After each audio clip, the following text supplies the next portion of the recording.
में सबसे पहला टॉपिक है इनर्शिया। बहुत बेसिक से हम लोग चलेंगे समझने के लिए।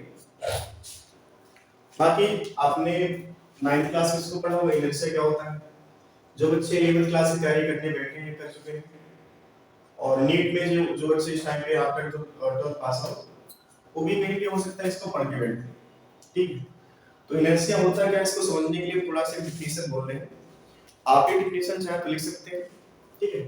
बाकी आप समझते जाइए। आप फिर इसको कहानी टाइप में समझो। जैसे कोई कहानी होती है ना, तो उसको आप बैठ करके बिल्कुल मन से सुनते हैं, उसके बाद फिर आपको कहीं पर कोई दिक्कत समझने में नहीं होती है। ठीक वैसे ही आप इसको कहानी टाइप में समझो। इनर्शिया की जो डिफिनेशन है, डिफिनेशन ये होती है, it is that property of body by virtue of which body remains in its original state, either at rest or moving with constant velocity until it is acted upon by an external force। ठीक है, ये तो definition हो गई। Definition आप लिख सकते हैं। रही बात इनर्शिया होता क्या है, तो इनर्शिया मतलब होता है कोई बॉडी जो कि एट रेस्ट है या विरामावस्था में, ये तब तक रुकी रहेगी जब तक इस पर एक्सटर्नल फोर्स अप्लाई ना किया जाए। या हम कह सकते हैं कोई बॉडी जो मूविंग है, ठीक है, ये मूविंग बॉडी है, ये तब तक मूव करती करती रहेगी जब तक इस पर एक्सटर्नल फोर्स अप्लाई ना किया जाए। ठीक है, तो कुल मिला के अगर बॉडी रुकी है तो रुकी रहेगी, बॉडी चल रही है तो वो चलती रहेगी। अगर हमें इसका इनर्शिया ब्रेक करना है, इस बॉडी का इनर्शिया ब्रेक करना, तो क्या करना पड़ेगा, हमें एक्सटर्नल फोर्स अप्लाई करना पड़ेगा। ये जो इनर्शिया इसके पास चलते रहने वाला है, हमने क्या बोला, it is that property of a body by virtue of its body remains in its original state either at rest or moving with constant velocity until it is acted upon by an external force। ठीक है, तो अब ये बताइए कि अगर इस पर एक्सटर्नल फोर्स अप्लाई की जाती है, जो बॉडी रुकी थी अभी चलना स्टार्ट कर देगी, और ये जो बॉडी है जो कि मूविंग है विद कांस्टेंट वेलोसिटी, इसको रोकने के लिए क्या करना पड़ेगा, हमें एक्सटर्नल फोर्स अप्लाई करना है। ये तो प्रॉपर्टी हो गई, बेसिक सी प्रॉपर्टी हो गई कि बॉडी चल रही है तो तब तक चलती रहेगी जब तक इस पर एक्सटर्नल फोर्स अप्लाई ना किया जाए। ठीक है, अब क्वेश्चन माइंड में आता है बच्चे के, इनर्शिया कैसे कैलकुलेट किया जाए। ठीक है, तो जैसे मान लो हमारे पास एक छोटा सा पत्थर है, किसी सर पे मानना नहीं, ठीक है।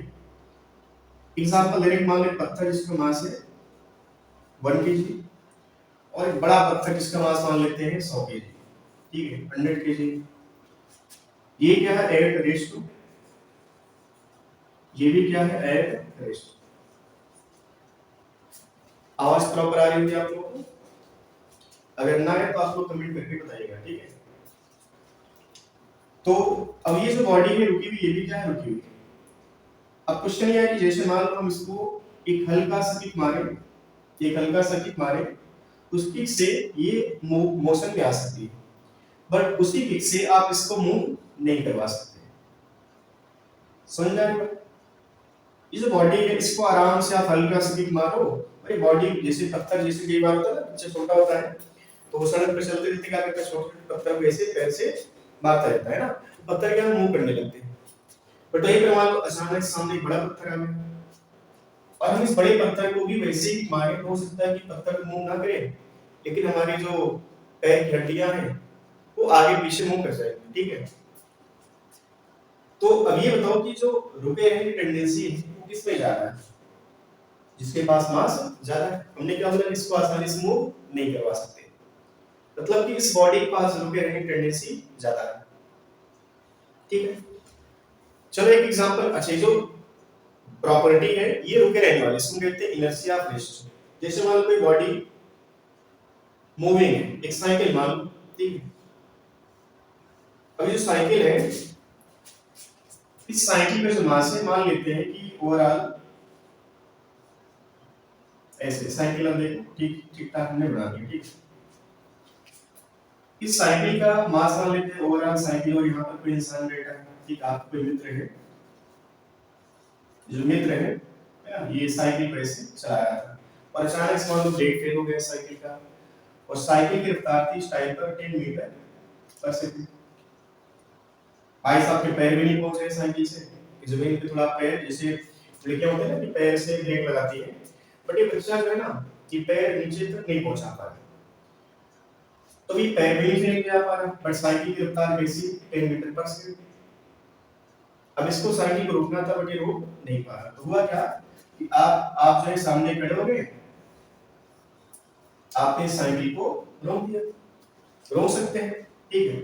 चलो एक बार ऐसा हुआ कि एक ट्रेन थी, इस ट्रेन का भी ब्रेक फेल हो गया, ट्रेन का जो मास था, मान लेते हैं 10 की पावर ऐसे 10 की, जैसे मान लेते हैं, ठीक है, ऐसे मान लेते हैं, हैवी बॉडी होती है एज कंपेयर टू साइकिल, और इस ट्रेन का भी जो वेलोसिटी था वो 10 मीटर पर सेकंड। अब इसका ब्रेक फेल हो गया, तो अब ये बताओ क्या इसको रोक पाओगे? सामने खड़े हुए इसको रोकना चाहेंगे, इसको हम रोक नहीं पाएंगे, क्यों? क्योंकि इसका मास ज्यादा है। तो ये बताओ कि चलते रहने की जो टेंडेंसी है, प्रॉपर्टी ज्यादा है इसमें, साइकिल में ट्रेन में, तो आंसर होगा ट्रेन में। क्यों ट्रेन में ज्यादा है? क्योंकि इसका मास ज्यादा है, ठीक है। तो जो चलते रहने वाली प्रॉपर्टी इसको कहते हैं इनर्शिया ऑफ मोशन। जैसे यहां पर क्या बोला था इसको, इनर्शिया ऑफ रेस्ट, इसको हमने क्या बोला, इनर्शिया ऑफ मोशन। तो इनर्शिया ऑफ मोशन भी कहीं ना कहीं किस बात पर डिपेंड किया, मास पे, ठीक है। अच्छा, एक तीसरे टाइप का इनर्शिया होता है, जैसे मान लो साइकिल था, उस साइकिल का हैंडल जाम हो गया, इमेजिन करो साइकिल का हैंडल जाम हो गया, उस साइकिल स्ट्रेट लाइन में चल रही है, ठीक है। अब वो साइकिल को मोड़ना चाहता है लेकिन साइकिल मुड़ नहीं पा रही, तो आप बताओ कि आप क्या करेंगे, साइकिल को धक्का पीछे देंगे कि आगे से? डायरेक्शन मोड़ना है, क्या करना पड़ेगा तुमको, आगे पीछे धक्का नहीं देना पड़ेगा, साइड से आप खींचो। जब साइड से आप खींचोगे तो साइकिल की जो डायरेक्शन थी वो चेंज हो जाएगी। बट इमेजिन करो अगर ट्रक का ये जो वो हैंडल होता ना, ट्रक का जाम हो गया, अब ट्रक सीधा चल रहा था, उसको डायरेक्शन चेंज करनी क्या करें? तुम सोचो ट्रक को साइड से खींचो, क्या खींच करके उसकी डायरेक्शन चेंज कर पाओगे? नहीं चेंज कर पाओगे। तो जो पर्टिकुलर डायरेक्शन में साइकिल चल रही थी उसी पर्टिकुलर डायरेक्शन में ट्रक चल रहा था, ज्यादा एक पर्टिकुलर डायरेक्शन में चलने की जो प्रॉपर्टी किसके पास है? तो आप कहेंगे ट्रक के पास। ट्रक के पास ऐसा क्या है? ट्रक के पास मास ज्यादा है।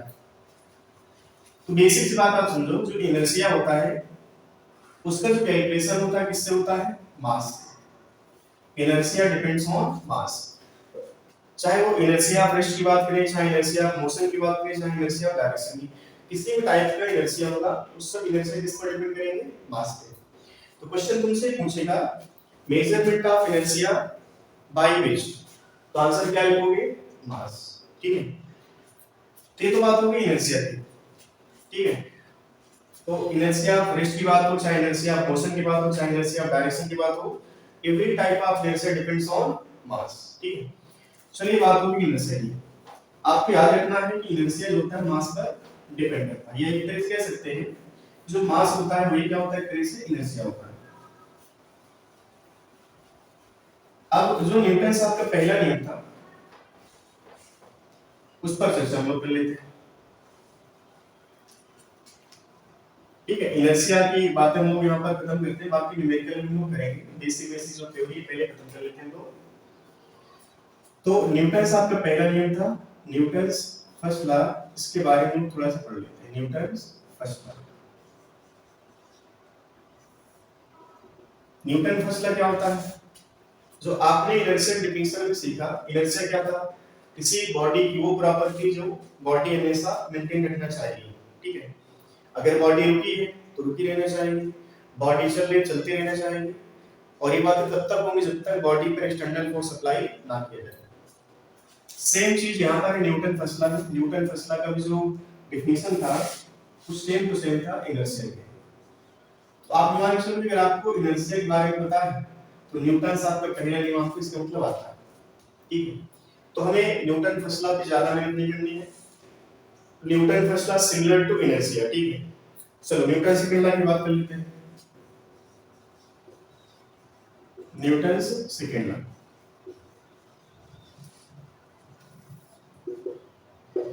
न्यूटन सेकंड लॉ क्या होता है? इसमें कहा गया कि जैसे मान लो कोई बॉडी, डिफिनेशन देखो ऐसे रटना नहीं आता, आप इसको समझो डिफिनेशन कैसे बनती है, आप उसको समझो, ठीक। जैसे मान लो कोई बॉडी जिसका मास m है, अब ये बॉडी रुकी, ठीक है, ये भी क्या है, एट रेस्ट टू, इस पर क्या किया हमने, एक फोर्स अप्लाई किया, ये जो फोर्स था इसको कहा गया एक्सटर्नल फोर्स, ठीक है, इसको क्या कहा गया, एक्सटर्नल फोर्स। तो ये जो बॉडी है, इस बॉडी पर एक्सटर्नल फोर्स अप्लाई करने पर क्या मास में कोई चेंज आएगा, अभी इस केस में मास में कोई चेंज नहीं आएगा। होगा क्या, जो बॉडी है अपनी पोजीशन चेंज करेगी, जब पोजीशन चेंज किया तो हम कह सकते हैं जो बॉडी पहले जीरो वेलोसिटी पर थी, अब इस पर जो वेलोसिटी थी जीरो कभी, अब वो वेलोसिटी जीरो नहीं होगी, यहाँ पर इसके पास कुछ वेलोसिटी आ गई, मान लेते हैं v, ये कितने देर में आया होगा, तो मान लेते हैं टाइम जीरो था यहाँ पे और यहाँ पे टाइम था t equal to t, t time बाद बॉडी की जो वेलोसिटी थी जीरो, अब कितना हो गई v, ये भी वेलोसिटी किसने चेंज किया, एक्सटर्नल फोर्स ने। अगर एक्सटर्नल फोर्स ना होता तो बॉडी यहाँ पर क्या होती, रुकी रहती, ये क्या बन जाता, न्यूटन का पहला नियम, ठीक है, जैसे तुमने फोर्स अप्लाई किया, न्यूटन पहला नियम क्या कहता है, फोर्स शुड बी जीरो, ठीक है, वो एक कंडीशन बताता है, condition based Newton first law होता है कि अगर बॉडी चल रही चलती रहेगी, बॉडी रुकी है तो रुकी रहेगी, कंडीशन हो गई, ठीक है। बट यहाँ पर हम फोर्स अप्लाई नहीं करते, न्यूटन पहला, न्यूटन साहब का जो पहला नियम था यहाँ पर फोर्स अप्लाई नहीं करते, बस कंडीशन बताते हैं लोग। अब क्वेश्चन ये माइंड में आया कि अगर मान लो न्यूटन के पहले नियम में फोर्स अप्लाई नहीं किया गया, लेकिन अगर फोर्स अप्लाई किया जाता तो क्या होता, तो होता ये कि जो मास में कोई चेंज नहीं आता, वेलोसिटी इसकी कंटीन्यूअस क्या होती, चेंज होती है, ठीक है। अब ये बताओ जो वेलोसिटी है जीरो से t टाइम में जीरो से बढ़कर के v हो गई, किसने बढ़ाया होगा, फोर्स ने। तो न्यूटन साहब का जो दूसरा नियम था, ये बात बोली इन्होंने कि जो एक्सटर्नल फोर्स होता है, जो एक्सटर्नल फोर्स होता है ये प्रोपोर्शनल होता है rate of change of linear momentum. Newton साहब का सेकंड लॉ क्या होता है, rate of change of linear momentum is proportional to external force, ठीक है। तो अब इस प्रोपोर्शनल को हटाने के लिए क्या करना है, हमको एक कांस्टेंट लाना है, तो कांस्टेंट यहां पर k मान लेते हैं, क्या बनेगा dt, और न्यूटन साहब ने यहाँ पर k जो डिफाइंड हुआ था कांस्टेंट, इसका वैल्यू था 1, ठीक है। तो फाइनली क्या बना, f equal to dt by dt। But एक बात याद रखना, तुम कहीं पर भी रेट वर्ड होगा मतलब वहां पर दो बातें हमेशा आएंगी, और पहला पॉइंट रेट वर्ड का मतलब क्या होता है, बेसिक बेसिक बातें आपको समझना है। रेट का मतलब होता है ऊपर कुछ भी होगा बट वाई में क्या होगा, हमेशा टाइम होगा, ठीक है। जो हिंदी माध्यम के बच्चे हैं, ऊपर कुछ भी होगा वाई में क्या होगा, समय, ठीक है। रेट शब्द का मतलब ऊपर कुछ भी होगा वाई में क्या होगा, समय। दूसरा मतलब ये होता है कि जब भी रेट वर्ड आएगा तो यहाँ पर दो बातें आएंगी, उस पैरामीटर की दो बातें, पहली बात होगी इंस्टेंटेनियस की और दूसरी बात होगी एवरेज की, ठीक है। आगे चल के बहुत सारे टॉपिक आप पढ़ोगे, जैसे हम बात करें इंड्यूस्ड ईएमएफ की, तो इंड्यूस्ड ईएमएफ क्या होता है, rate of change of magnetic flux is proportional to induced EMF. Faraday साहब का दूसरा नियम, इसे न्यूटन साहब का सेकंड लॉ था, वैसे फैराडे साहब का दूसरा नियम होता है। फैराडे साहब ने बात बोली थी rate of change of flux is proportional to induced EMF, तो वहां पर भी आपने दो तरह की बातें की थी, एक इंस्टेंटेनियस ईएमएफ, दूसरा एवरेज ईएमएफ, ठीक है। तो बेसिक सी बात आप समझो कि कहीं पर भी रेट वर्ड होगा बाई में जाएगा हमेशा टाइम, और रेट सब जब भी होगा तो यहाँ पर दो बातें हमेशा ही, एक आएगा इंस्टेंटेनियस, दूसरा आएगा एवरेज, ठीक है। तो ये लोग थोड़ा फास्ट खत्म करते हैं, रेट का मतलब इंस्टेंटेनियस एंड एवरेज। तो आप जो फोर्स देख रहे हैं dp by dt, it is instantaneous force, ठीक है। ये क्या है, इंस्टेंटेनियस फोर्स।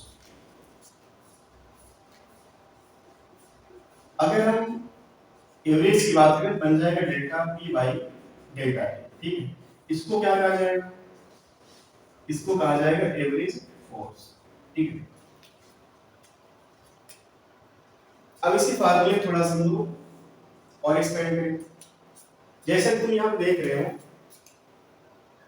मास में कोई चेंज नहीं आया, बट ऐसे भी केस तुमको मिलेंगे जहां पर मास में भी चेंज आएगा, ठीक है।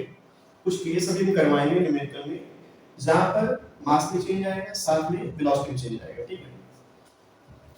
अभी यहाँ पर क्या केवल वेलोसिटी चेंज, मास में कोई चेंज नहीं है। तो अभी मान लेते हैं कि हमारे पास एक ऐसा फंक्शन आया जहाँ पर मास और वेलोसिटी दोनों वेरी कर रहा है। तो हम क्या लिखेंगे बराबर dp by dt। p बराबर क्या होता है बच्चों, मास इनटू वेलोसिटी। क्या होता है p equal to mass into velocity. आप पहले जानते हैं जो p होता है इसको कहते हैं लोग लीनियर मोमेंटम। ये क्या होता है, मास गुणे वेलोसिटी। ठीक है, बस इतनी बात तुमको याद रखना भी फिलहाल। जो p होता है क्या होता है, मास इनटू वेलोसिटी। अच्छा यहां पे और कैसे a बराबर क्या है dp by dt, p क्या है मास इनटू वेलोसिटी। हम ये मान के चल रहे हैं यहां पे कि हमारे पास ऐसा केस आया जहां पर मास और वेलोसिटी दोनों वेरी कर रहा है। तो हमारे पास देखो दो फंक्शन है, इसको हम fx मानते हैं, इसको gx। और fx gx का जो फंक्शन आता है हम क्या करते हैं, एक बार इसको कांस्टेंट करते हैं, एक बार इसको डिफरेंशिएट करते हैं, प्लस इसको डिफरेंशिएट करेंगे, इसको कांस्टेंट करते हैं। ठीक है, तो बेसिक सा मैथमेटिक्स होता है ये। अच्छा एक बार हम मास को कांस्टेंट मानते हैं तो क्या लिखेंगे dv अपॉन dt, प्लस एक बार क्या मानते हैं हम वेलोसिटी कांस्टेंट, क्या बन जाएगा dm ओवर dt। ये बात आ रही समझ में। ये फार्मूला एक्चुअल फार्मूला डिफरेंस आपका कि जो मोमेंटम होता है मास इनटू वेलोसिटी होता है, और हमेशा वेलोसिटी चेंज हो फोर्स अप्लाई करने पर ऐसी पॉसिबिलिटी नहीं है। हो सकता है कई बार हमारे पास ऐसा केस आवे जहां पर मास भी चेंज होगा।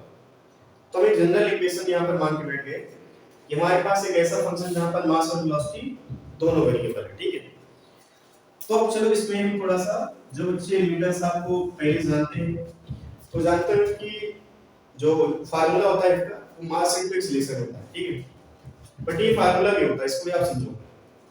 चलो मान लीजिए हमारे पास ऐसा केस आया जहां पर वेलोसिटी कांस्टेंट है।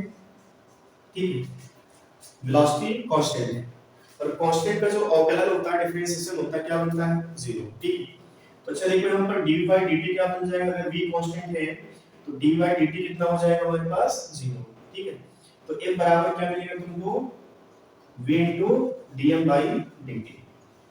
ठीक है, इतनी बात आ रही समझ। अब जैसे समझो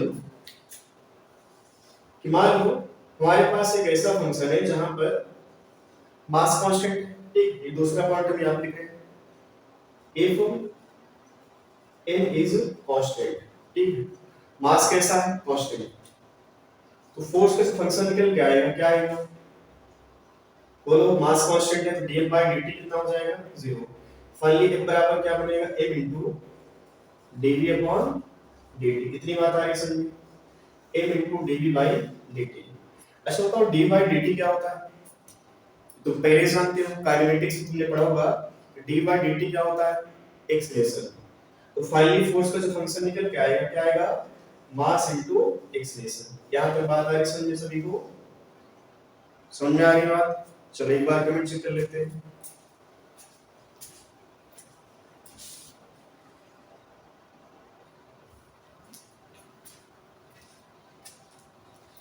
तो न्यूटन का सेकंड लॉ आया समझ सभी को।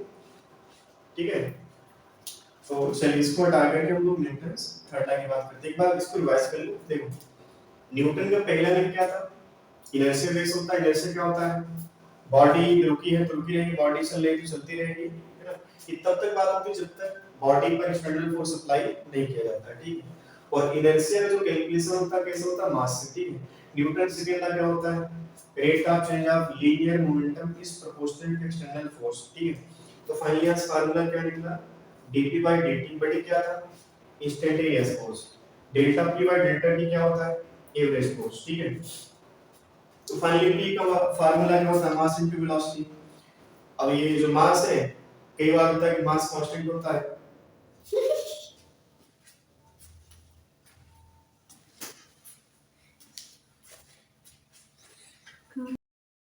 तो चलिए यूनिट ऑफ फोर्स की बात कर लेते हैं। ठीक है, कि पूरा चैप्टर बेस होगा फोर्स पे। तो फोर्स के बारे में थोड़ा सा लोग पहले समझ लेते हैं फोर्स है क्या। ठीक, पहला पॉइंट है unit of force. Unit of force क्या होता है, पहले फार्मूला आप लिखो, फार्मूला क्या है, मास इनटू एक्सीलरेशन। अब इसको भी लिखना है SI में, इसको लिखना है सीरीज में। ठीक है, सबसे पहले बात करेंगे इन SI। ठीक है, SI सिस्टम में मास को क्या लिखते हैं, मास को क्या लिखते हैं बोलो, केजी किलोग्राम, और एक्सेलरेशन क्या लेते हैं मीटर पर सेकंड स्क्वायर, ठीक है। और इसको हम लोग क्या कहते हैं न्यूटन। तुमको ये बोला जाएगा कि 2 न्यूटन 4 न्यूटन का फोर्स अप्लाई हो रहा है, तो फाइनली वहां पर ये समझो कि वहां पर केजी मीटर पर सेकंड स्क्वायर की बात हो रही है, ठीक है। तो अब ये समझो कि न्यूटन एक साइंटिस्ट का नाम है, पर तुमसे जब यूनिट पूछा जाए यूनिट ऑफ फोर्स क्या है, तो न्यूटन भी कह सकते हो, बट एक्चुअल में एसआई सिस्टम में क्या कहोगे आप इसको, केजी मीटर पर सेकंड स्क्वायर, ठीक है। सीरीज की बात की जाए तो सीरीज में हम जानते हैं, क्या जानते हैं बोलो बोलो बोलो, सीरीज में क्या कहते हैं, मास को क्या कहते हैं ग्राम, और मीटर को सेंटीमीटर, सेकंड को सेकंड, क्या बन जाए gram centimetre by second square. और इसको हम लोग क्या कहते हैं यहाँ पे हिंदी में टाइम, ठीक है, टाइम नहीं टाइम, ठीक। तो अब क्वेश्चन ये पूछता तुमसे नीट वाले बच्चों के लिए, क्वेश्चन ये आता है कि 1 न्यूटन बराबर कितना टाइम होता है, ठीक है, 1 न्यूटन बराबर कितना टाइम होता है। तो अब ये बताओ, थोड़ी सी बात बताओ तुम, जैसे मान लो हमारे पास 1 मीटर लेंथ है, इसको तुम्हें कन्वर्ट करना है सेंटीमीटर में, तो क्या करना पड़ेगा, 100 से मल्टीप्लाई करना पड़ेगा। अब तुम ये बताओ, तुमने आज तक क्या इस बात पर गौर किया, तुमने आज तक सोचा 1 मीटर बराबर 100 सेंटीमीटर क्यों होता है, 1000 सेंटीमीटर क्यों नहीं होता है? या तुमने आज तक कभी सोचा कि 1 केजी बराबर 1000 ग्राम ही क्यों होता है, 100 ग्राम क्यों नहीं होता? ठीक, पहले से डाटा फिक्स है, ठीक, पहले से डाटा फिक्स है कि 1 केजी बराबर क्या होता है 1000। और ये बात केवल इंडिया में नहीं, तुम सोचो कि इंडिया में 1 किलोग्राम बराबर 1000 ग्राम होता, बट आगे चल के तुम जैसे मान लो तुम अमेरिका गए फॉर एग्जांपल, तो वहां पर तुमने 1 केजी बराबर लिखा कि 500 ग्राम, ऐसा नहीं। एसआई मतलब था सिस्टम ऑफ इंटरनेशनल यूनिट, मतलब पूरे विश्व के लिए ये बात मानी गई, पूरे विश्व के साइंटिस्ट ने एक बात दिया कि जो 1 मीटर होता है वो 100 सेंटीमीटर के बराबर होगा, सबको मानना पड़ेगा बात।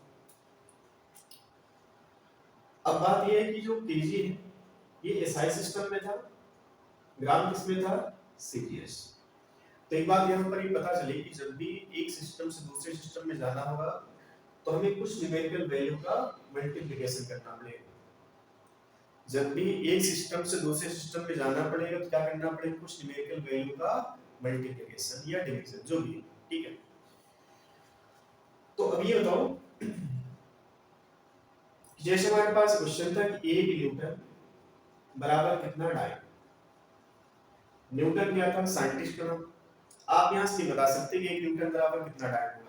न्यूटन के पहले में क्या पढ़ा, केजी मीटर पर सेकंड स्क्वायर, डाइन के पहले क्या पढ़ा, gram centimetre by second square. तो यहां पर क्या लिखोगे आप, सबसे पहले 1 केजी मीटर पर सेकंड स्क्वायर बराबर किसके, हमको नहीं पता कि यहां पर कितना न्यूमेरिकल वैल्यू मल्टीप्लाई करना पड़ेगा, ठीक है, क्योंकि ये सिस्टम अलग है। इसको क्या कहते हैं, एसआई सिस्टम, इसको क्या कहते हैं बोलो, सीजीएस सिस्टम।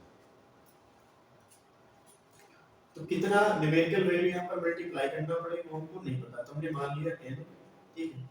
डाइन को क्या लिखते हैं तरह से, gram centimetre by second square. अब एक साइड तुम्हारे पास केजी है, एक साइड ग्राम है, तो केजी को तुम किस में कन्वर्ट करो, ग्राम में, ठीक है। ये बताओ 1 केजी बराबर क्या है, 1000 ग्राम, और 1 मीटर बराबर क्या लिखोगे, 10 की power 2 centimetre by second square, ठीक है। चलो देखते हैं लेफ्ट हैंड साइड क्या, gram centimetre by second square. देखो ग्राम में ग्राम को मार दिया, सेंटीमीटर सेंटीमीटर को मार दिया, सेकंड स्क्वायर खत्म, बचा क्या, लेफ्ट हैंड साइड देखो क्या आपके पास 10 की पावर 3 10 की पावर 2 क्या बन जाएगा 10 की पावर, तो आप बताओ न्यूमेरिकल वैल्यू क्या निकल के आया 10 की पावर 5।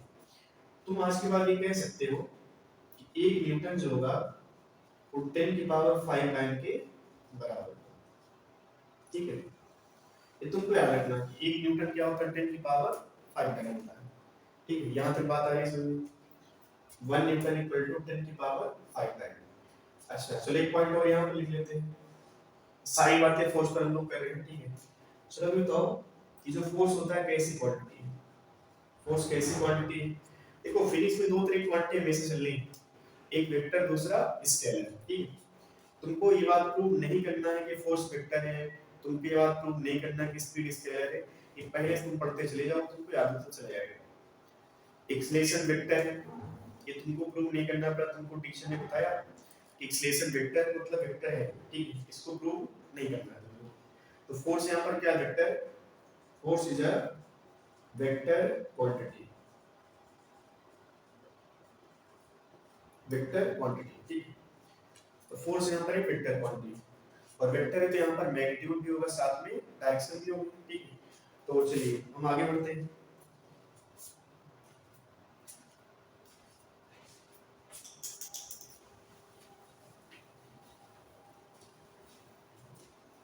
नोट कर लिया इसको, ठीक है। तो ये दो पॉइंट हमने लिखा, यूनिट ऑफ फोर्स क्या है, SI सिस्टम न्यूटन, या इसको आप पढ़ो केजी मीटर पर सेकंड स्क्वायर, या आप इसको लिखोगे डायन, ठीक है। डायन को क्या लिखते हैं फिर इसे gram centimetre by second square, ठीक है। अच्छा 1 न्यूटन बराबर कितना डायन होगा, तो 1 यूनिट कैलकुलेट किया 10 की पावर 5 होता है, सिंपल सा कैलकुलेशन होता है ये, ठीक है। और फोर्स कैसी क्वांटिटी, वेक्टर, वेक्टर मतलब क्या होता है, which has certain magnitude and direction and must be follow law of vector addition, ठीक है। ये सारी बातें तुमने वेक्टर में पढ़ी होंगी। अब जैसे क्वेश्चन न्यूटन साहब ने जो बनाए थे वो नीट लेवल पर चुटकुले टाइप आते हैं, आईटी लेवल पर थोड़ा ठीक ठाक लेवल के, तो हम लोग दोनों चीजों को कवर करेंगे, क्योंकि बच्चे जो स्टार्टिंग से पढ़ते हैं तो उनको नीट और आईटी में कुछ ज्यादा फर्क नहीं रहता है, और जैसे जैसे आगे बढ़ते जाते हैं न्यूमेरिकल का लेवल, अप्रोच होता है, कॉन्सेप्ट जो होते हैं थोड़ा सा बढ़ते चले जाते हैं आईटी में, ठीक है। तो चलिए सबसे पहले बेसिक्स बात हम लोग करते हैं कि हमारे पास कुल मिला के कैलकुलेशन के नाम का केवल एक फार्मूला है, that is F external dt by dt, जिसको आगे चल के तुमने क्या कहा, या तो इसको तुमने लिखा m into dv upon dt, या तुमने इसको लिखा v into dm by dt। फिर तुमने यहाँ पर ये बोला कि अगर मास कांस्टेंट है तो dv by dt होगा, मतलब dv by dt मतलब एक्सीलरेशन, ठीक है। तो फाइनली अल्टीमेट तुम ये कहो कि तुम्हारे पास दो फार्मूले हैं, एक ए बराबर मास इनटू एक्सीलरेशन, इसको भी तुम पढ़ोगे, ठीक है। एक फार्मूला होगा v into dm by dt, एक फार्मूला होगा तुम्हारे पास F equal to delta P by delta T। अब ऐसा दुनिया का कोई बच्चा नहीं होगा जो 9वीं क्लास ना पढ़ के आया हो, 11वीं क्लास ना पढ़ा हो। 9वीं क्लास में तुमने पढ़ा इक्वेशन ऑफ मोशन, तुमसे पूछा है पहला इक्वेशन क्या है, तुम बोलोगे गुरुजी कैसा क्वेश्चन पूछ ली, चुटकुला टाइप क्वेश्चन, बिल्कुल सही, v equal to u plus at, तुम इसको बहुत पहले जानते हो, ठीक है। तुमसे पूछा है सेकंड इक्वेशन क्या, तुम बता भी दोगे, ठीक है। तुमसे पूछा है न्यूटन साहब का फार्मूला क्या, तुम कहोगे मास इनटू एक्सीलरेशन के बराबर, बिल्कुल सही है। पर तुमसे पूछा जाए तुम क्वेश्चन को देखकर कैसे बता पाते हो कि v equal to u plus at लगाना है या s equal to ut plus half at square लगाना है, तुम देख करके शायद बात नहीं बता पाते, लेकिन तुमको फार्मूला पहले से पता होता है। सेम चीज यहाँ पर भी है, फार्मूला छोटा सा है, f equal to mass into acceleration या v dm by dt या delta p by delta t। अब क्वेश्चन आएगा तो कैसे पहचानेंगे क्वेश्चन हमारा delta p by delta t वाला है या m into e वाला है या v into dm by dt वाला है। तो आप समझो सबसे पहले क्वेश्चन पढ़ते पढ़ते तुम वहां तक पहुंच जाओ, ये मान चलो तुमको कैलकुलेशन पहले से पता हो जाए कि यार यहाँ पर ऐसे ऐसे क्वेश्चन करना है, तुम क्वेश्चन पढ़ते गए, 2 बार पढ़े 4 बार पढ़े, बच्चा क्या करता है उसको रखना, अरे क्वेश्चन में क्या लिखा हमारे साथ, क्वेश्चन पढ़ लिया, ठीक है। तुमको एक बार पढ़ना, मन से पढ़ना और पढ़ते पढ़ते समझ जाना कि यहाँ पर ये फार्मूला शायद यूज करना है। फॉर एग्जांपल जैसे मान लो एक वॉल है, रिजिड वॉल है, एक गेंद को हमने फेंका कुछ ऐसे, ठीक है, हमने ऐसे फेंका v1 वेलोसिटी से, गेंद गई गेट की b के एंगल थीटा और वापस ऐसे आ गई, ठीक है। ये वॉल है, वॉल और बॉल में जो कोलिजन है यहाँ पे ये परफेक्टली इलास्टिक है, ठीक है। अभी इलास्टिक कोलिजन क्या है, जो बच्चे कल पास आउट है, नीट की तैयारी करने बैठे हैं, कोलिजन के लेक्चर जाकर के देख सकते हैं कि परफेक्टली इलास्टिक कोलिजन क्या होता है। ठीक है, वहां पे जाकर आप समझिएगा। तो ये v1 velocity से बॉल आई, मास का m था, after hitting the ball it reflected making n angle theta velocity.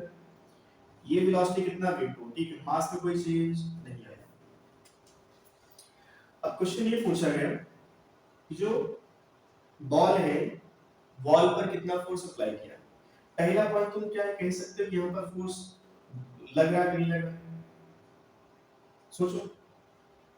Force यहाँ पे लग रहा है, क्यों लग रहा है, क्योंकि बॉल देखो ऐसे जा रही थी, बॉल की दिशा जो मोशन वाली डायरेक्शन थी वो ऐसे थी। जैसे यहाँ पर बॉल आई, बॉल ने क्या किया, इसकी डायरेक्शन को पीछे ऐसे भेज दिया। तो डायरेक्शन चेंज कैसे हो सकती है, समझते हैं बात को।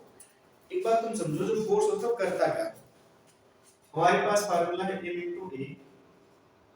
अगर कोई बॉडी मान लो एट रेस्ट है, मास m है, इस पर फोर्स अप्लाई किया जाए, फोर्स क्या करेगा, क्या मास को चेंज करेगा, मास को चेंज नहीं करेगा, क्या करेगा, वेलोसिटी को चेंज करेगा।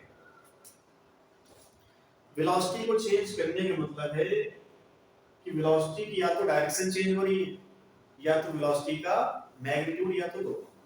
उसकी वेलोसिटी कैसी क्वांटिटी है, बोलो बोलो, वेक्टर। और वेक्टर क्वांटिटीज होती है वो डिपेंड करती है डायरेक्शन और मैग्नीट्यूड पे। समझते जा रहे, डायरेक्शन एंड मैग्नीट्यूड पे। तो अगर वेलोसिटी क्वांटिटी, वेलोसिटी की डायरेक्शन चेंज हुआ मतलब यहाँ पर इस पर फोर्स अप्लाई हो रहा होगा। वेलोसिटी कौन चेंज करेगा, एक्सीलरेशन। एक्सीलरेशन किस पर डिपेंड किया होगा, फोर्स पे, ठीक है। F equal to mass into acceleration के हिसाब से जो फोर्स होता है क्या करता है, एक्सीलरेशन प्रोड्यूस करेगा, और एक्सीलरेशन क्या करेगा, बॉडी की वेलोसिटी को चेंज करेगा। वेलोसिटी चेंज करने का मतलब है कि या तो वेलोसिटी की डायरेक्शन चेंज करो, या तो मैग्नीट्यूड, या दोनों। तो तुम ये बताओ, हम ये मान के चल रहे हैं कि यहाँ पर परफेक्टली इलास्टिक कोलिजन था, मतलब कि जो v1 होगा वो v2 के बराबर होगा, तो हम फाइनली मान लेते हैं v3, ठीक है। ऐसे क्वेश्चन वहां पर हमने करवाए जहां पर हमने ये मान लिया कि इलास्टिक कोलिजन है, केस अलग हो गया, इन इलास्टिक कोलिजन केस अलग है, परफेक्टली इलास्टिक केस अलग हो गया, ठीक है। तो अब तुम ये बताओ कि जो बॉल की वेलोसिटी थी वो ऐसे थी डायरेक्शन के हिसाब से, अब डायरेक्शन इसकी चेंज हो गई। तो डायरेक्शन चेंज किसने किया होगा, बोलो बोलो, डायरेक्शन किसने चेंज किया होगा, फोर्स ने। तो अब ये बताओ कि जो फोर्स बॉल ने बॉल पर लगाया है वो किस डायरेक्शन में लगाया होगा, समझ में आ गया। क्वेश्चन ये है, force exerted by the ball on the ball, direction of force क्या होगी।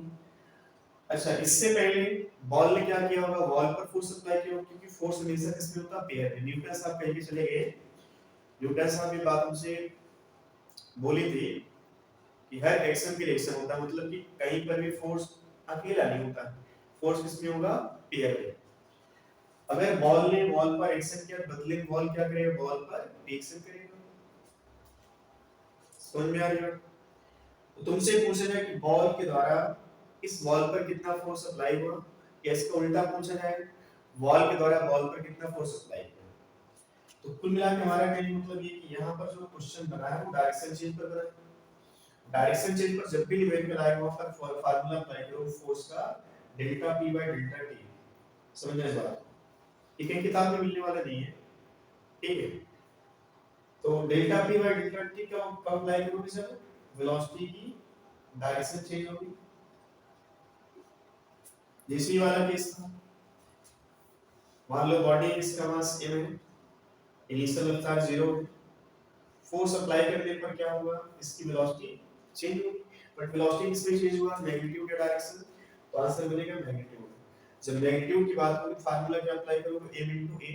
हालांकि तुम यहां पर formula delta p by delta v apply कर सकते हो, बट सुविधा के हिसाब से, कैलकुलेशन के हिसाब से इस केस में अप्लाई करना तुम m a, सुविधा के हिसाब से, कैलकुलेशन के हिसाब से तुम अप्लाई करना यहां पे delta p by delta v। अब जिन बच्चों को वेक्टर आता है डेल्टा p निकाल सकते हैं, जिनको वेक्टर नहीं आता गारंटी डेल्टा p में भाई साहब निकल जाओगे। और भी क्वेश्चन हमारे पास है, सभी क्वेश्चन हम करवाएंगे। जैसे मान लो ये डिस्क है, तस्तरी है कि एयर में हैंग कर रही है, एयर में रखी गई, ठीक है, एयर में से ये जोन लगी, नीचे से हमने क्या किया, बुलेट फायर करना शुरू किया, ठीक है, ये हमारे पास एक गन है, ठीक है, इस गन से क्या किया, बुलेट फायर करना शुरू किया, जो बुलेट है इसका मास है और इसका मास कैपिटल है, ये बुलेट गई हिट की वापस आई, ठीक है, बुलेट गई हिट की वापस आई, तो जाते इसमें इसकी रफ्तार मान लो v1 है, आते इसमें रफ्तार इसकी v2 है, और मान लो v1 बराबर क्या है v2, ठीक है, ये दोनों क्या आपस में इक्वल, मतलब जो बुलेट था ना तो मास चेंज हुआ ना तो वेलोसिटी का मैग्नीट्यूड, क्या चेंज हुआ यहाँ पे, वेलोसिटी की डायरेक्शन। अब बताओ डायरेक्शन चेंज कब होगी, जब यहाँ पर फोर्स अप्लाई होगा। तो क्वेश्चन यहाँ पर ये बनता है कि बताओ हम पर सेकेंड इस गन से कितनी बुलेट फायर करें ताकि ये जो डिस्क है एयर में बनी रहे, minimum number of bullet fired per second so that the disk will remain stationary into air। अब यहाँ पर भी देखो वेलोसिटी की डायरेक्शन में चेंज है, मैग्नीट्यूड में कोई चेंज नहीं, मतलब ये जो क्वेश्चन है पर्टिकुलर किस पर बेस्ड होगा, delta P by delta P, ठीक है, डेल्टा पी बाई डेल्टा, ठीक है, तुम बस इतनी बात समझो, ऐसे नहीं क्वेश्चन की एम तो ए से नहीं आएगा, आएगा, बट दिक्कत क्या है उसमें कैलकुलेशन थोड़ा हो सकता है टफ हो जाए, ठीक है, ये जो क्वेश्चन बना delta P by delta T के हिसाब से, समझ में आ रही बात, जहां पे डायरेक्शन चेंज की बात होगी मैग्नीट्यूड चेंज नहीं होगा, वहां पर फार्मूला अप्लाई करो delta P by delta T, जहां पर मैग्नीट्यूड चेंज होगा वहां पर क्या अप्लाई करोगे m into a, ठीक। अब इसमें और भी क्वेश्चन बनते हैं,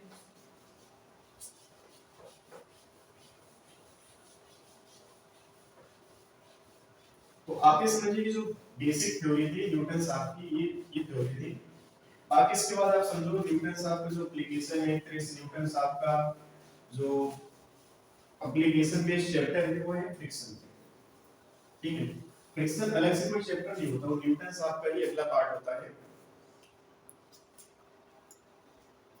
तो आज के लिए हम लोग इतना रखते हैं, नेक्स्ट लेक्चर में इसकी प्रॉब्लम स्टार्ट करेंगे हम लोग।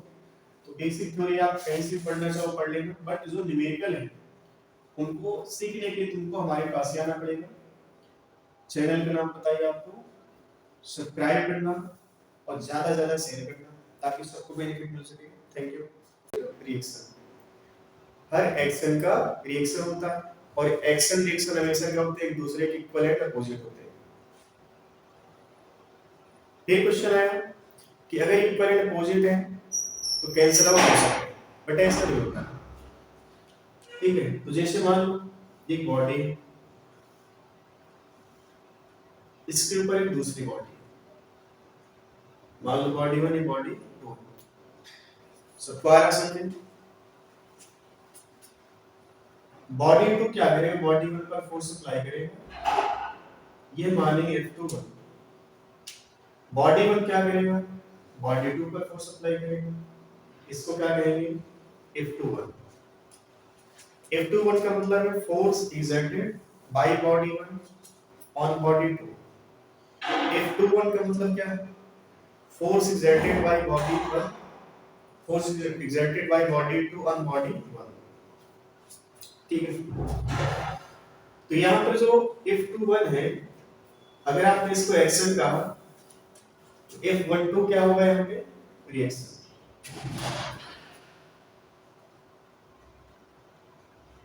यहाँ पर चेंज करेंगे तो फोर्स ऑन 1 बाय 2 मतलब F12, ठीक है। तो F21 वेक्टर बराबर क्या हो जाएगा, माइनस का F12 वेक्टर, ये दोनों क्या है, दूसरे के इक्वल है, अपोजिट है। और क्वेश्चन में जो हमने ये आपसे पूछा क्या है, कैंसिल आउट हो सकते हैं, अभी वो चीज क्लियर नहीं है। डेफिनेशन क्या है, to every action has an equal and opposite reaction and these action and reaction act on two different body, therefore they never cancel out each other। समझे, action has an equal and opposite reaction and these action and reaction act on two different body, therefore can never be cancel out each other। तो cancel out ना कर पाने का reason क्या है, ये दो अलग अलग ऑब्जेक्ट पर लगते हैं। अगर जैसे मान लो हमारे पास ये बॉडी है, समझना इस बात को, इसको हमने क्या माना है, बॉडी, इस बॉडी पर इधर से 10 न्यूटन फोर्स अप्लाई करें, इस साइड से 10 न्यूटन फोर्स अप्लाई करें, तो बॉडी पर नेट फोर्स कितना बन गया 0। इस बॉडी पर क्या है फोर्स इक्विवेलेंट अपोजिट, ये कैंसिल आउट हो सकते। लेकिन अगर ये कहा जाए ये बॉडी और एक बॉडी है, इस पर 10 न्यूटन का फोर्स हमने इस साइड अप्लाई किया और इस पर 10 न्यूटन फोर्स इस साइड अप्लाई किया, क्या ये फोर्स कैंसिल आउट हो सकते हैं? ये कैंसिल आउट नहीं होंगे। क्यों नहीं हो पा रहे? क्योंकि दोनों फोर्स एक दूसरे के अपोजिट हैं, बट ये दो अलग-अलग बॉडी पर। समझ में आ रही बात? ठीक है। तो F12 जो होता है हमेशा माइनस टाइम्स ऑफ F21 के बराबर होगा। ठीक है, ये होता है एक्शन और रिएक्शन। अब क्वेश्चन जैसे ये आता है, थोड़ा समझ में ये बात आपको डीप में जाकर समझना है। जैसे मान लो कि बॉडी, इस बॉडी का मास है, इसका जो वेट होगा वो कितना होगा mg। आप में से सभी लोग जानते हैं mg क्या है? एक तरह से एक्शन, बदले में क्या मिलेगा? रिएक्शन। तो आप में सारे बच्चे कह सकते हैं जो नॉर्मल रिएक्शन होगा वो n के बराबर होगा, और जो n होगा mg के ठीक बराबर होगा। बिल्कुल सही, यहाँ तक बात बिल्कुल सही है। बट आपसे पूछा जाए कि अगर mg यहाँ पर एक्शन था, mg यहाँ पर एक्शन था, तो क्या इस एक्शन का नॉर्मल रिएक्शन? क्वेश्चन समझिएगा, बेसिक सी बात है यहाँ पे। तुम ये बात पहले जानते हो कि n इक्वल टू mg होता है, बिल्कुल बात सही है। mg क्या है? एक्शन। क्या इस mg का रिएक्शन नॉर्मल होगा? आप थोड़ा सोचिए, जिन बच्चों का आंसर है वो यस कमेंट करें कि हाँ जो n है वो mg का रिएक्शन है। जिन बच्चों को लगता है कि नहीं वो नो कमेंट करेंगे। ठीक है, चलिए आपने सोच लिया होगा तो आप अपनी थिंकिंग के हिसाब से आंसर ठीक बताइएगा कि हमने सब सही सोचा, बिल्कुल सही सोचा। ठीक, एक बात फिर समझना, ये जो एक्शन है इसको मान लेते हैं एक्शन, वो डिटेल में जाकर समझना बेसिक सी बात को। ये एक्शन है, इसको हम क्या कहते हैं? रिएक्शन। एक्शन जो होता है नेचर वाइज हमेशा रिएक्शन के नेचर के बराबर होता है। एक्शन और रिएक्शन नेचर वाइज क्या होते हैं? दोनों बराबर होते हैं। नेचर वाइज मतलब कि जैसे एक्शन एक ग्रेविटेशनल फोर्स है तो एक्शन भी क्या होना चाहिए? Gravitational force. ठीक है, अगर एक्शन एक इलेक्ट्रोमैग्नेटिक फोर्स है तो रिएक्शन क्या होना चाहिए? Electromagnetic force. नेचर वाइज दोनों सेम होंगे।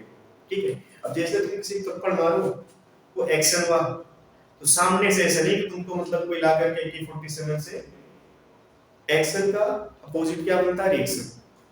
तुमने थप्पड़ एक्शन के नाम पर दिया तो तुमको रिएक्शन में थप्पड़ ही मिलेगा। ठीक है, ये नेचर का नियम है कि तुम अगर कुछ एक्शन लोगे बदले में क्या मिलेगा तुमको? उसके बदले में रिएक्शन। ठीक है, बट ये जो एक्शन रिएक्शन होता है हमेशा equal and opposite nature wise भी सेम होते हैं। ठीक है, ये बात तुमने पढ़ी कि एक्शन रिएक्शन हमेशा आपस में इक्वल एंड अपोजिट होते हैं। ये कैंसिल आउट नहीं होते क्योंकि दो अलग-अलग बॉडी पर लगते हैं। लेकिन तुमने ये बात नहीं सीखा कि एक्शन और रिएक्शन जो होता है ये नेचर वाइज सेम होते हैं। एक्शन अगर ग्रेविटेशनल फोर्स होगा तो रिएक्शन भी क्या होगा? Gravitational force. अब तुम ये समझो, हम लोग आज तक ये जानते थे कि जो mg है एक्शन, और इस एक्शन का जो रिएक्शन बन रहा उसको हम कहते हैं नॉर्मल। ठीक है, तभी इसका नाम पड़ेगा नॉर्मल रिएक्शन। बहुत सारे बच्चे कहते हैं नॉर्मल रिएक्शन होता है तरह से mg का एक्शन है, बट ऐसा रियलिटी में नहीं है। तुम ये बताओ, ये जो mg है, mg किस वजह से होगा? g अगर नहीं होगा तो क्या m का कोई रोल होगा? नहीं होगा। ठीक है, तो फाइनली जो ग्रेविटेशनल पुल है, ग्रेविटेशनल फोर्स है, वो नीचे लगा। ठीक है, तुम ये समझो जैसे मान लो अर्थ है, इस अर्थ का यहाँ पर भी सेंटर है। ठीक है, अर्थ का सेंटर यहाँ पर भी। जो mg होगा जिसको हमने कहा एक्शन, वो नीचे से लग रहा होगा। ठीक है, ये क्या बन गया? mg, और mg है क्या? एक्शन। इस वजह से ड्यू टू अर्थ। ठीक है, ये हमने क्या मान लिया? अर्थ। बॉडी पर अर्थ क्या करेगा? सेंटर की तरफ कितना फोर्स अप्लाई करेगा, बदले में बॉडी क्या करेगी? अर्थ के सेंटर को ऊपर खींचेगी। तो जो एक्स, इसको हम एक्शन कहेंगे, नो डाउट इसको क्या कहेंगे? action, but normal is not reaction of mg action. मतलब जो एक्शन बना mg का, इस mg का एक्शन नॉर्मल एक्शन नहीं है। समझो इस बात। mg किसने फोर्स अप्लाई किया? अर्थ के सेंटर में। बदले में बॉडी क्या करेगा? अर्थ के सेंटर के ऊपर खींचेगा। जो रिएक्शन होगा वो कहां से पास होगा? ठीक अर्थ के सेंटर से। इसको हम कहेंगे रिएक्शन। ठीक है, हमने आर मान लिया। ये जो आर है एक तरह से फोर्स है। तुम आगे चल के पढ़ोगे ग्रेविटेशन, तो ग्रेविटेशन में बात बोली जाती है कि दुनिया के सभी ऑब्जेक्ट, दुनिया के सभी मैटर क्या करते हैं? एक दूसरे को अपनी ओर आकर्षित करते हैं, अपनी ओर खींचते हैं। ठीक है, तो अब ये बताओ, ये बॉडी, इस बॉडी का मास मान लो है m1, अर्थ का मास m2 है। तो m1 बॉडी पर फोर्स नीचे कितना लगा? m1g। ये किसने लगाया होगा? अर्थ के सेंटर ने। बदले में बॉडी क्या करेगा? अपनी ओर खींचेगा। क्योंकि अगर इसने, इस अर्थ ने बॉडी पर एक्शन किया तो बदले में बॉडी क्या करेगा? अर्थ पर रिएक्शन देगा। ठीक है, वो जो रिएक्शन निकल के आता है बच्चों, वो रिएक्शन होता है ग्रेविटेशनल फोर्स, जिसको लिखते हैं Gm1 × r²। अब तुम समझना, अगर तुमसे क्वेश्चन पूछेंगे, मान लो बॉडी से तुमने यहाँ पे छोड़ा, तो इस पर जो नीचे फोर्स लग रहा है, कितना लग रहा है? mg। वो mg किस वजह से? Due to earth. अर्थ क्या करेगा? mg से बॉडी को नीचे खींचेगा। क्या बन जाएगा? वो एक्शन। अगर तुमसे पूछा जाए कि यहाँ पर रिएक्शन कितना होगा, तो रिएक्शन कितना बनेगा? Gm1 × r²। ठीक है, तो अब क्वेश्चन यहाँ पर ये हमने पूछा था कि जो mg है एक्शन है, क्या इस mg का रिएक्शन नॉर्मल होगा? तो आंसर होगा नो। आंसर होगा नहीं। क्यों? क्योंकि हमको ये पता है कि जो एक्शन रिएक्शन होता है नेचर वाइज सेम होते हैं। अच्छा, mg क्या तरह से? इसको हम क्या कहते हैं? Gravitational force. इसको क्या कहते हैं बच्चों? Gravitational force. ठीक है, अब तुम ये बताओ, नॉर्मल नेचर वाइज कैसा होता है? नॉर्मल नेचर वाइज होता है इलेक्ट्रोमैग्नेटिक फोर्स। Electromagnetic force. तो नेचर वाइज दोनों क्या है? Different. That's why normal is not reaction of mg। ठीक है, ये बेसिक सा क्वेश्चन तुमसे पूछ सकते हैं, इसमें कोई कैलकुलेशन नहीं, तुमको बस एक छोटा सा पॉइंट याद रखना था, जिस नेचर का एक्शन होगा उसी नेचर का रिएक्शन होना चाहिए। अगर एक्शन ग्रेविटेशनल फोर्स था तो रिएक्शन भी क्या होना चाहिए? Gravitational force. जैसे यहाँ पर देखो, mg क्या है? Gravitational force. रिएक्शन क्या है यहाँ पर? Gravitational force. समझ में आ रही है? तो आगे चलिए हम लोग बात लेंगे कि देखो क्वेश्चन आएगा तुम्हारे सामने कि नॉर्मल रिएक्शन कितना हो, तो आंसर क्या लिखोगे? mg के बराबर। लेकिन तुमसे ये पूछा जाए कि नेचर वाइज नॉर्मल और mg क्या सेम है, तो आंसर कहोगे नहीं। नॉर्मल इलेक्ट्रोमैग्नेटिक फोर्स होता है और mg क्या है? तरह से ग्रेविटेशनल फोर्स। यहाँ तक बात क्लियर हुई? तो एक बार चलो हम फिर से रिवाइज कर लेते हैं। न्यूटन का पहला नियम पढ़ा हमने, न्यूटन का second law, Newton third law. उससे पहले हमने बात की थी इनर्शिया। इनर्शिया क्या होता है? Property of body by which body remains in its original state either at rest or moving with constant velocity until it is acted upon by an external force। ठीक है, और इनर्शिया का जो calculation होता है किससे होता है? बोलो, मास से। इनर्शिया कैसे कैलकुलेट करेंगे हम लोग? मास से। इनर्शिया कितने टाइप का होता है? इनर्शिया कितने टाइप का होगा? तीन टाइप का। पहला क्या था? Inertia of rest. दूसरा क्या था? बोलो, इनर्शिया ऑफ मोशन। तीसरा क्या था? Inertia of direction. And these all three these inertia depends on mass। ठीक है, अब इन पर बेसिक सब कुछ लोग कुछ न्यूमेरिकल कर लेते हैं। ठीक है, बेसिक न्यूमेरिकल कर लेते हैं। तो ये बात क्लियर हुई, inertia depends on mass. Newton का पहला नियम डिपेंड्स ऑन इनर्शिया। न्यूटन से मिला क्या था? फोर्स अप्लाई करने पर बॉडी का पोजीशन चेंज होगा, बॉडी का वेलोसिटी चेंज होगा। ठीक है, ऐसा हम लोगों ने सीखा। एक्शन रिएक्शन कैंसिल आउट नहीं हो सकते हैं। एक्शन और रिएक्शन नेचर वाइज क्या होते हैं? सेम होते हैं। तो आप आज के बाद ये लिखोगे जी नॉर्मल क्या होता है? तरह से mg का रिएक्शन। ऐसा आप कभी लिखोगे। नॉर्मल क्या होता है? Nature wise electromagnetic force. mg क्या होता है? Nature wise gravitational force. ठीक है, चलिए बेसिक कुछ न्यूमेरिकल कर लेते हैं हम लोग, जिनको कहते हैं अपनी भाषा में चुटकुले टाइप न्यूमेरिकल। ठीक है, चुटकुले टाइप निम्नलिखित। पहला चुटकुला,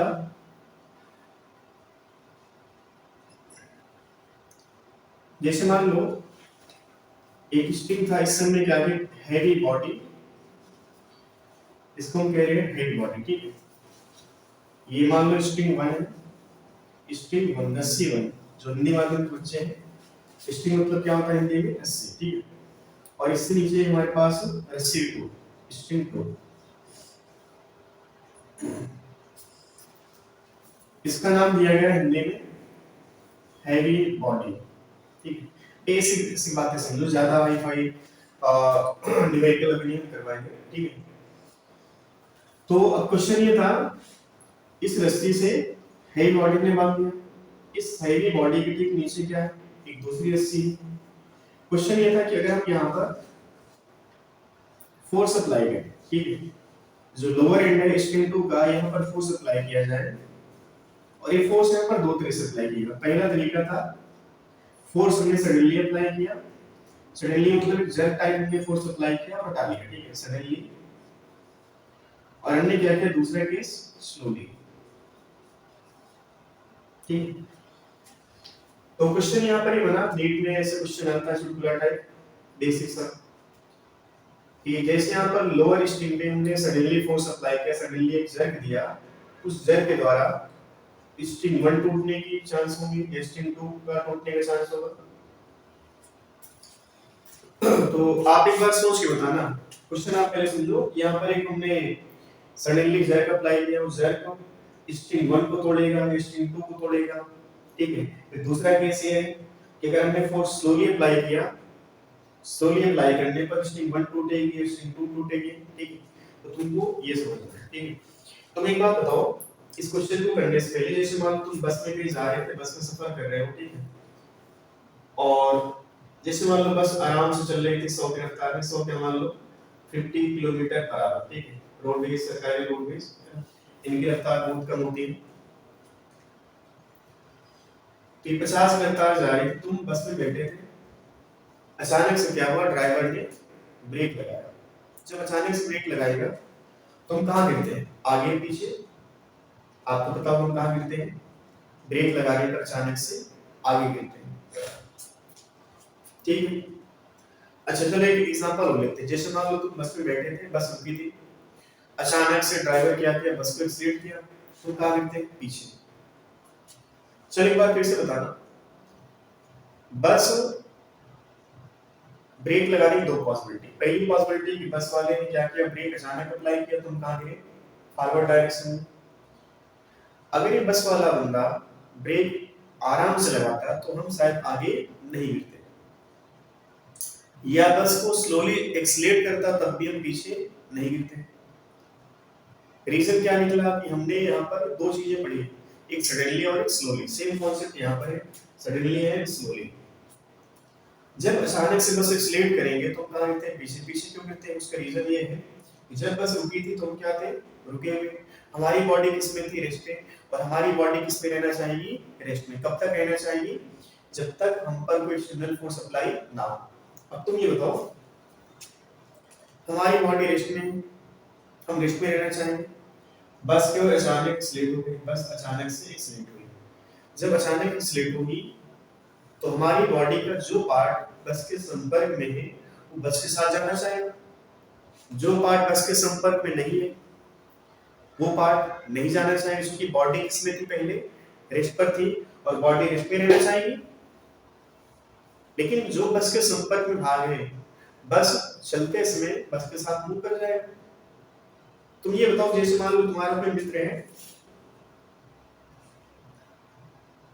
दौड़ते हुए आ रहा, और उसको तुमने क्या किया, लंगी जो कहते हैं ना गांव भाषा में, पैर से तुमने उसको फंसा लिया, तो क्या होता है, वो आगे गिर जाता है। क्यों गिरता है, क्योंकि जिस पॉइंट पर तुमने पैर फंसाया उस पॉइंट के बाद क्या होता है, बॉडी आगे रोटेट कर जाता है, क्योंकि हमारी बॉडी किसमें थी, मोशन में। तुमने क्या किया, पैर को रोकना चाहा, पैर तो रुक गया, लेकिन पूरी बॉडी किसमें थी, मोशन में। तो क्या होगा, पूरी बॉडी ऐसे आगे गिर जाती। सेम कॉन्सेप्ट यहाँ हमारे पास, अगर बॉडी यहाँ पर रुकी थी, बॉडी रुके रहना चाहिए, अचानक से बस एक्सीलेट होने पर होगा कि बॉडी हमारी जो है ना वो अचानक से स्लेट नहीं हो पाएगी, उसकी बॉडी में इनर्शिया डेवलप उतना जल्दी हो नहीं पाएगा, उसके टाइम कम। ठीक है, तो रिजल्ट क्या निकला कि हम पीछे गिर जाते हैं। एक बार बॉडी अगर मान लो चल रही थी और अचानक से ब्रेक लगेगा तो बॉडी किसमें थी, मोशन में, और मोशन में थी तो अचानक से इसको रिस्ट में लाना खतरा एक तरह से। ठीक है, ऐसे समझो जैसे मान लो तुम 10 घंटे सो रहे थे और सुबह का समय था कि जैसे मान लो तुम ठंडी का मौसम था, तुमने क्या किया कि 6 बजे के अलार्म लगा दिया। ठीक है, 6 बजे के अलार्म तुमने लगा दिया सुबह का। ठीक है, सो रहे थे, तुम्हारी क्लास 7 बजे स्टार्ट हो रही थी। ठीक है, तब तुम 6 बजे सो रहे, तुम्हारे पेरेंट आए, बोले बेटा उठो 7 बजे क्लास शुरू करिए, तुम उठे, मौका मिलते फिर से सो गए। दूसरी बार है 6:50 पे, तुमसे बोले बेटा उठो, उठे तो, लेकिन जैसे मौका मिला फिर से सो गए। क्लास स्टार्ट हो गई, इस बार पेरेंट आए, प्यार से तुमको नीचे आए, एक खींच के थप्पड़ दिया। जब खींच के थप्पड़ देंगे भाई साहब तो होगा क्या, तुम्हारा इनर्शिया जो सोने वाला था अचानक से ब्रेक हो गया। अब हो सकता है उसके बाद तुम उठो, उठने के बाद हंगामा शुरू कर दो, वहीं पर तुम प्यार से जगाने पर जाग जाते तो हो सकता है हंगामा तब नहीं करते। तो सिंपल सी बात है, समझो कि जब बॉडी का इनर्शिया अचानक ब्रेक होता है, जब बॉडी का इनर्शिया अचानक ब्रेक होता है तो वहां पर चीजें डिस्टर्ब होती हैं। चीजें क्या होती है वहां पे, डिस्टर्ब होती है। अगर वो इंसान जो ब्रेक लगाया था आराम आराम ब्रेक लगाता तो उस केस में हम आगे नहीं गिरते, अपनी जगह पर आराम से बैठे रहते। वही इंसान जो ब्रेक अचानक से एक्सीलेट अचानक से किया था, अगर उसने स्लोली एक्सीलेट किया होता तो उस केस में हम पीछे नहीं गिरते। तो कुल मिला के बॉडी में इनर्शिया डेवलप होने में समय लगता है। तो इनर्शिया डेवलप करने के लिए क्या करना पड़ेगा, तुमको फोर्स स्लोली अप्लाई करना पड़ेगा। जैसे समझो कि अगर हमने इस एंड पर सडनली फोर्स अप्लाई किया तो टूटने की चांस किसका होगा, स्ट्रिंग होगा। क्यों, क्योंकि यहाँ पर जो फोर्स तुमने अप्लाई किया वो फोर्स पूरी तरह से इस धागे में डेवलप, इस वाले धागे में डेवलप नहीं हो पाएगा। ठीक है, अचानक फोर्स अप्लाई करने पर ये वाला फोर्स इस पूरे धागे में तो पहली बार तो स्प्रेड हो सकता है लेकिन ऊपर नहीं जा पाएगा। ठीक है, तो पहला केस बना, जैसे अचानक हमने फोर्स अप्लाई किया तो स्ट्रिंग टूट सकता है। ठीक है, यहाँ पर आंसर क्या हो जाएगा, स्ट्रिंग टूटेगी। ठीक है, सडनली फोर्स अप्लाई करने पर स्ट्रिंग टूट सकती है। स्लोली फोर्स अप्लाई करने पर देखो, पहले से यहाँ पर स्ट्रिंग 1 से वेट m करवा दिया, जिसका मास मान लेते हैं m था, वेट नीचे mg हो जाएगा।